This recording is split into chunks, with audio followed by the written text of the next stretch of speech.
Hello friends, எல்லாத்துக்கும் அஸ்ஸலாமு அலைக்கும். இன்றைக்கி நம்ம வீடியோவில் என்ன பார்க்க போகிறோம்னு பார்த்தீங்கன்னா, நம்ம வெயிலில் போயிட்டு வரனால நம்ம கைகள் மூஞ்சிகள்லாம் பார்த்திங்கன்னா கருத்து போயிடும் இல்லையா? ஸோ அந்த கருப்பை எப்படி எடுக்கலாங்கிறது இந்த டிப்ஸில் பார்க்கலாங்க. அது மட்டும் இல்லாமல் நம்ம காலில் இருக்கக்கூடிய பித்த வெடிப்புகளை எப்படி சரி செய்யலாங்கிறது இந்த டிப்ஸில் பார்க்கலாம். நம்ம வீடியோவை பார்க்குறதா இருந்தால் சேனலை மறக்காமல் சப்ஸ்கிரைப் பண்ணிக்கோங்க. இப்போ வாங்க நம்ம வீடியோக்குள்ளே போகலாம். இப்போ நம்ம பார்க்கக்கூடிய டிப்ஸ் என்னன்னு பார்த்தீங்கன்னா, இதுக்கு நான் ஸ்டவ்வை ஆன் பண்ணி வச்சுருக்கேன். இதில் ஒரு கரண்டியை வச்சுட்டு, கரண்டி ஹீட் ஆனதும் இதில் கொஞ்சமாக நம்ம தேங்காய் எண்ணெய் சேர்த்துக்கலாங்க. தேங்காய் எண்ணெய் சேர்த்துட்டு லைட்டாக எண்ணெய் ஹீட் ஆனதும் அரை ஸ்பூன் அளவு மஞ்சத்தூள் சேர்த்துட்டு இது ரெண்டையுமே நல்லா மிக்ஸ் பண்ணிக்கலாம். இந்த எண்ணெய் பார்த்திங்கன்னா நல்லா கொதிக்கணும். எண்ணெய் கொதித்தது இந்த மஞ்சத்தூள் எண்ணெய் கொஞ்சம் ஹீட்டாக இருக்கும் இல்லையா? ஸோ அந்த ஹீட்லேயே நம்ம காலில் பித்த வெடிப்புலாம் இருக்குன்னு பார்த்திங்கன்னா, அந்த பித்த வெடிப்புக்கு நம்ம இதை தேய்ச்சோன்னு பார்த்திங்கன்னா காலில் பித்த வெடிப்பு கொஞ்சம் கூட இருக்கவே இருக்காது. அது மட்டும் இல்லாமல் காலில் சேத்து புண்ணெலாம் வரும், கையில் புண்ணெல்லாம் வரும் இல்லையா? ஸோ அந்த புண்ணுகளுக்கு இந்த இதை நம்ம தேய்க்கும் போது பார்த்திங்கன்னா புண்ணு அழகாக காஞ்சி போயிருங்க.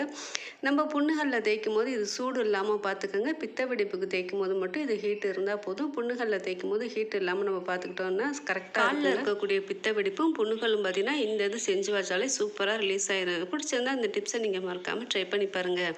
இப்போ வாங்க நம்ம அடுத்த டிப்ஸ் பார்க்கலாம். இதுக்கு ஒரு சின்னதாக ஒரு கிண்ணம் வச்சுருக்கேங்க. இந்த கிண்ணத்தில் ஒரு துண்டளவு இஞ்சி எடுத்து நல்லா துருவி எடுத்துக்கலாங்க.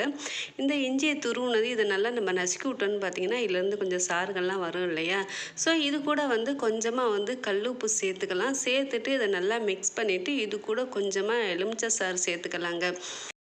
இது எல்லாத்தையும் சேர்த்துட்டு நல்லா மிக்ஸ் பண்ணிவிட்டு இதுக்கு ஒரு ப்ரஷ் எடுத்துக்கலாங்க. ப்ரஷ்ஷை எடுத்துகிட்டு இந்த இஞ்சி சாறை தொட்டு நம்ம பல் விளக்கும் போது பார்த்திங்கன்னா பல்லில் விடாப்படியான மஞ்சக்கரை காரையெல்லாம் இருக்கும் இல்லையா? ஸோ அந்த காரையெல்லாம் பார்த்திங்கன்னா இந்த உப்பு எலுமிச்சை சாருக்கு சூப்பராக போயிடும். உங்களுக்கு இந்த இஞ்சி திப்பி திப்பியாக இருக்குது, பல் விளக்க பிடிக்கல அப்படின்னா இதிலேருந்து சாறுகளை மட்டும் எடுத்துக்கலாங்க. இந்த சாரை தொட்டு நம்ம ப்ரெஸ் பண்ணும்போது பார்த்திங்கன்னா எப்பேற்பட்ட விடாப்படியான மஞ்சக்கரைகளாக இருந்தாலும் சரிங்க அழகாக சூப்பராக போயிடும். காரைகளாக இருந்தாலும் சரி இந்த எலுமிச்சை சாருக்கு உப்புக்கும் காரைகள் எடுக்கக்கூடிய தன்மை இருக்குது. ஸோ உங்கள் பல் பார்த்தீங்கன்னா பளிச்சுன்னு புதுசு போல் இருக்குங்க. பிடிச்சிருந்தா இந்த டிப்ஸை நீங்கள் மறக்காமல் ட்ரை பண்ணி பாருங்கள். இப்போ வாங்க நம்ம அடுத்த டிப்ஸ் என்னன்னு பார்க்கலாம். நம்ம பிள்ளைங்க ஷூ போட்டுட்டு கழட்டி வைக்கும்போது பார்த்திங்கன்னா அதுலேருந்து ஒரு பேட் ஸ்மெல்லும் வரும் இல்லையா? ஸோ அந்த பேட் ஸ்மெல்லுக்கு பூச்சிகள்லாம் வர ஆரம்பிச்சிடும். ஸோ அதெல்லாம் வராமல் இருக்கிறதுக்கு நம்ம என்ன செய்யலான்னு பார்த்தீங்கன்னா பிள்ளைகளோட ஷூவில் கொஞ்சமாக கல்லுப்பு போட்டு வச்சுக்கலாங்க. இந்த மாதிரி கல்லுப்பு போட்டு வச்சிட்டோன்னு பார்த்தீங்கன்னா இந்த கல்லுப்பு இருக்கனால பூச்சிகள் எதுவுமே இந்த ஷூவில் போய் உட்காராது. அது மட்டும் இல்லாமல் இந்த ஷூவில் பேட் ஸ்மெல்லு வரவே வராது. ஸோ நம்மளோட பிள்ளைகளோட ஷூவை நாம் தான் பத்திரமா பார்த்துக்கணும் இல்லையா? ஸோ அதுக்கு கொஞ்சமாக இந்த மாதிரி உப்பு போட்டு வச்சிட்டோன்னு பார்த்தீங்கன்னா பூச்சிகள் வராது, பேட் ஸ்மெல் வராது. பிடிச்சிருந்தா இந்த டிப்ஸை நீங்கள் மறக்காமல் ட்ரை பண்ணி பாருங்கள். இப்போ வாங்க நம்ம அடுத்த டிப்ஸ் என்னன்னு பார்க்கலாம். சின்னதாக ஒரு எலுமிச்சம்பழம் எடுத்துக்கலாங்க. எடுத்துட்டு இந்த எலுமிச்சம்பழத்தை ரெண்டாக நறுக்கி வச்சுக்கலாம். அடுத்து பார்த்திங்கன்னா ஒரு கிண்ணம் எடுத்துக்கலாங்க. இந்த கிண்ணத்தில் கொஞ்சமாக பார்த்திங்கன்னா தேங்காய் எண்ணெய் சேர்த்துக்கலாம். தேங்காய் எண்ணெய் சேர்த்துட்டு இது கூட கொஞ்சமாக மஞ்சத்தூள் சேர்த்துட்டு இது கூட நம்ம எலுமிச்சம்பழம் எடுத்து வச்சுருந்தோம் இல்லையா?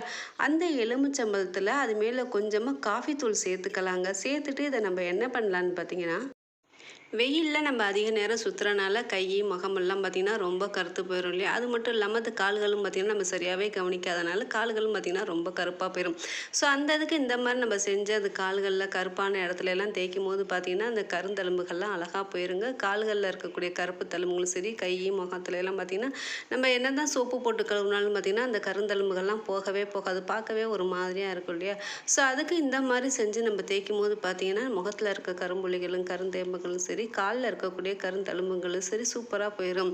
இதுக்காக நம்ம க்ரீம் போட வேண்டிய அவசியமே இல்லை. இந்த மாதிரி நம்ம வீட்டில் இருக்கக்கூடியது காஃபி தூள் லெமன்லாம் சேர்த்து நம்ம தேய்க்கும் போது பார்த்திங்கன்னா எப்பேற்பட்ட விடாப்படியான கருந்தழும்புகளும் சரி சூப்பராக போயிடும். பிடிச்சிருந்தா இந்த டிப்ஸை நீங்கள் மறக்காமல் ட்ரை பண்ணி பாருங்கள். இப்போ வாங்க நம்ம அடுத்த டிப்ஸ் என்னன்னு பார்க்கலாம்.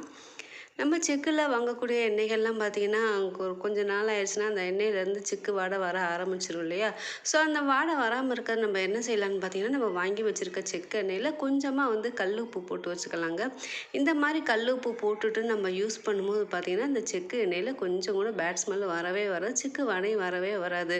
பிடிச்சிருந்தா இந்த டிப்ஸை நீங்கள் மறக்காமல் ட்ரை பண்ணி பாருங்கள். இப்போ வாங்க நம்ம அடுத்த டிப்ஸ் என்னன்னு பார்க்கலாம்.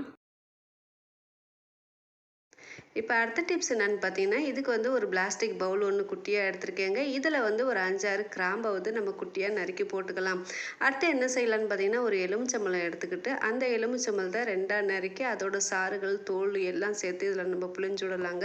இது கூட கொஞ்சமாக ஒரு 1/2 டம்ளர் அளவு தண்ணி சேர்த்துட்டு இந்த கிராம்பு எலுமிச்சம்பழம் எல்லாத்தையும் நல்லா மிக்ஸ் பண்ணி விடலாம். இந்த மாதிரி மிக்ஸ் பண்ணி விடணும்னு பார்த்தீங்கன்னா, இந்த கிராம்பில் இருக்கக்கூடிய வாசங்களும் சரி இந்த எலுமிச்சம்பழமும் சரி அவ்வளோ வாசம் மணமாக இருக்குங்க. இதை நல்லா நம்ம மிக்ஸ் பண்ணிவிட்டு இதை என்ன செய்யலான்னு பார்த்தீங்கன்னா, நம்ம வீட்டில் ஃப்ரிட்ஜு ஓப்பன் பண்ணும்போது சரி இந்த காய்கறி ஸ்மெல்லு அல்லது நான்வெஜ் ஸ்மெல்லாம் வரும் இல்லையா? ஸோ அப்படி வரும்போது பார்த்திங்கன்னா நமக்கே கொஞ்சம் கோவமாக ஒரு என்னடா பேட் ஸ்மெல்லு வருது அப்படின்னு.